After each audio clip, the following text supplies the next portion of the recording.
And here it starts. Islam burst out of the Arabian Peninsula and immediately starts attacking the Middle East.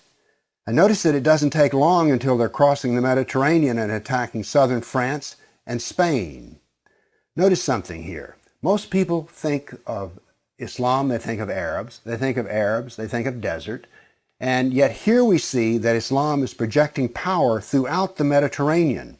Notice how the little islands of the Mediterranean are getting hammered.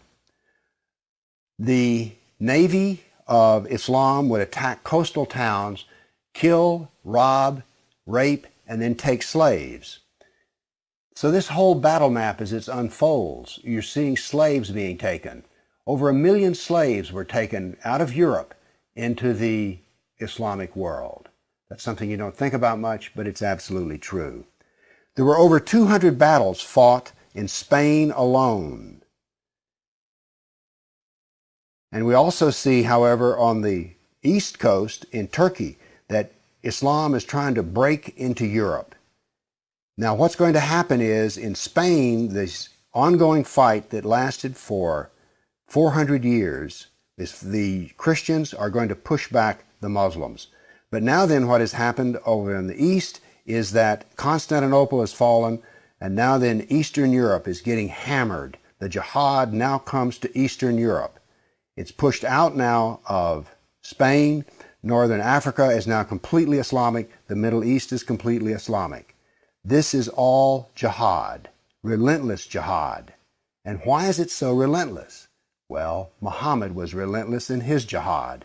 And these people are good students of Islam, and so it's against the kafir, on and on. It was traditional that when the Sultan came to power, the brand new Sultan, he would immediately try to launch new wars because he was going to be noted in his Islamic history as to how well he fought against the kafir. So that's what the jihad looked like over that time period, 548 battles.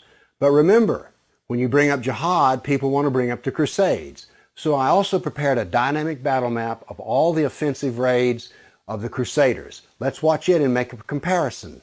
And so it begins. The Crusades enter into Turkey and the Middle East. Battles go on, but aren't there far fewer than you thought there might be? And here we go. The last battles are fought, and that is the end of the Crusades. So now then we can talk about some facts. Yes, there were Crusades, but notice they ended centuries ago, and jihad is being practiced today. Jihad has been with us for 1,400 years. There is no comparison between jihad and the Crusades, certainly not a moral comparison. And when you're looking at the Crusades, remember, in one sense, all of the Crusades were defensive wars. Why? Well, as we saw in the first jihad map, it was Islam that came out of Arabia and conquered the Middle East, a Christian Middle East. And so the Crusaders were trying to free their Christian brothers and sisters from jihad. So there's no moral comparison at all. The motivation of the Crusaders was to free Christians. The purpose of jihad is to enslave the kafir. So the next time you hear somebody talk about, oh, those dreadful Crusades, you've seen some facts about the matter. Why don't you pipe up and tell them you know, you don't really know the matter.